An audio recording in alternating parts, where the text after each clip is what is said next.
Alright, now save. Whatever changes, go and save. But I'll show you that in a minute. Options. Now here's a whole nother menu. TPS. Now here's your idle set. Now you change the volts. Mine's 110. That's what I figured out. Every car is different. I don't care what anybody says. They all should be the same. I've heard some guys with like 7.5 volts for wide open. And there's no way that's possible because it's a 5 volt signal. It can't be over that. These are what my settings are. And like I said, every car is different. Now sometimes you might have to take the TPS sensor out and grind down the plastic a little bit with a file to make it get where you want. But it's all pretty much a whole nother story on doing that. Error, 30%. I'm still not sure about that exactly. I think that's something to do with the recovery voltage. I'm not really sure. I didn't really look into that. Rev limiter. Now, stage 1 is your stock one, say. Stage 2 is, like I said, you can put a 12 volt input for your 2-step and hook it up to whatever you want. Shift knob, switch, your clutch with a relay. And you set your 2-step for launching or burnout boxes, whatever. But your stage 1 RPM, if you do not have this system on standalone, you cannot raise it higher than the stock. But if you enable standalone, which I'll show you in a minute, you can raise the RPM up as high as you want. I think it goes up to 9, I believe. I'm not sure. I might even, yeah, 9, I think. Now watch. No, oh, it goes up higher. 10,000 RPMs. Watch, I'll forget that. Start it up and blow it up. Now here's that standalone I was talking about. You can enable it on or off. Like say, the best thing to do is just leave it on, honestly. It's not worth turning off because then the ECU, the stock ECU starts taking over. Even though people say that even with it on, the stock ECU takes over. But it does not take over until, or the ECU only operates things in around under 2,000 RPMs. But then again, it's kind of, I'm not real sure about that situation either. But same thing, say you want the standalone to come on, fuel, timing, all them settings that you just adjusted, say adding fuel, part throttle at 2,000 RPMs.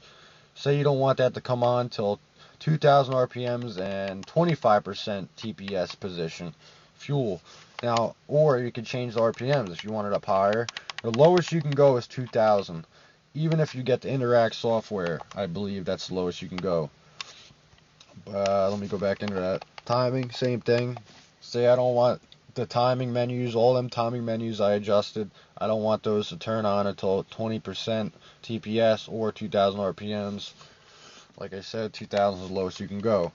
Fan control, this really helped my car out a lot. The 96 Cobras are known to overheat, and I upgraded to the 97 radiator, and that helped, but it still gets hot once in a while. But believe it or not, ever since I got this, these are what I got my settings real low, because I don't care if that fan's on all the time. I'd rather hear that than hear my fucking bearings going.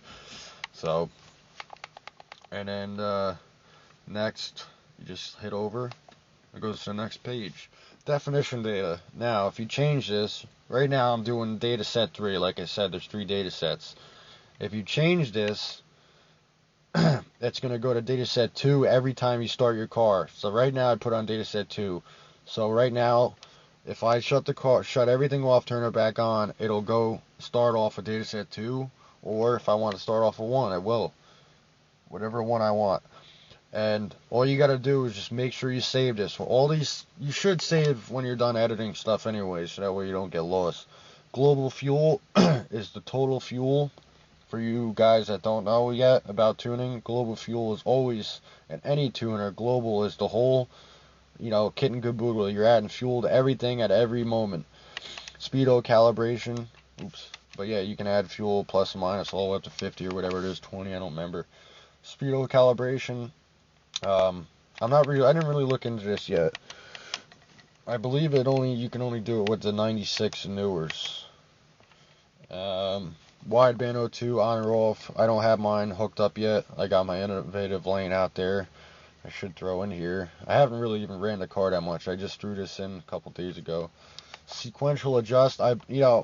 They said that the new Anderson PMS, the Series 4, I guess this is called the new one, the newest one that they make. They actually stopped making these things for you guys that didn't know that. So if you're looking to buy a new one, forget it. Go start looking for a used. I found this one. It was just bought a couple months ago, and they stopped making them. And I paid $800 for it because I could not. I looked all over the country. I mean, not county, and I could not find one. And I finally found one, so I grabbed it. And then the other day, I seen one on eBay for $400. Man, was I pissed. But it didn't come with all the guy beat the shit out of it. This one had all the original box and stuff. All right, let me quit bullshitting here. Sequential. I believe this is independent cylinder. I'm not really sure, but sequential. I remember them saying something about it when I was reading about this thing, because it makes sense, because there's 8, sequential fuel. You can add fuel, say the number 8 cylinder at 2,000 RPMs or 3,000 RPMs. You do not want to mess with that unless you really know what you're doing, and for some, I don't know, I just would not even mess with that. It's nothing for us street guys. For you race guys, yes. Now that's about it. Like I said, this is the second options. Now to go back, just back, and then we're back to that one I explained before. There's 2 option menus, page 1 and page 2. You got your global fuel. It's real. Everybody says this is complicated to use. I've used Tweaker, and this is nowhere Tweaker, and this is no Tweaker RT software, and this is nowhere near as complicated. So now I can only move back and forth, right? I'm stuck between those two. I have to hit this back button over here to get back to this menu. Now, if I want to make changes, save the dataset 1, select the save. Now say I was just editing dataset 1, but I don't want to get rid of the dataset 1. I want to keep that one, so I just needed to start a new tune. So I can save that to 2. If what I just edited, I can save to whatever one I want, and it'll overlap whatever one's on that number at that time. So say what I just been edited, say I've been on number 1, I just made a bunch of changes, but I don't want to get rid of 1. That's my base tune. So I can save it on 2 or 3, because they're practice tunes, say.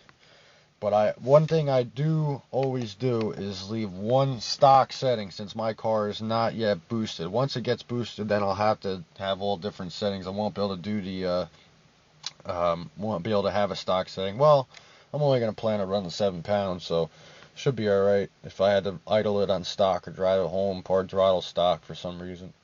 But they say, a lot of guys say, keep 1 setting stock, and the other 2 you can mess with.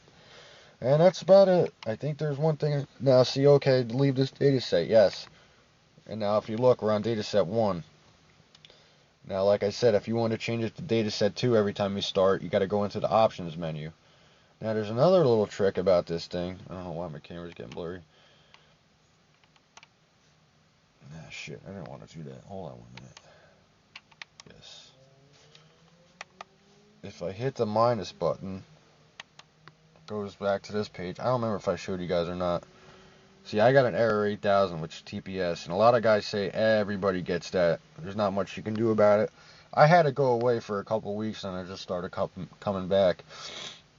And this is just an info screen. Tells you nitrous, if it's on or off, auxiliary on or off. I got it all off right now. Fan speed. I don't know why that doesn't light up. I think this is just for service guys that have to fix these PMSs. But yeah, that's pretty much it.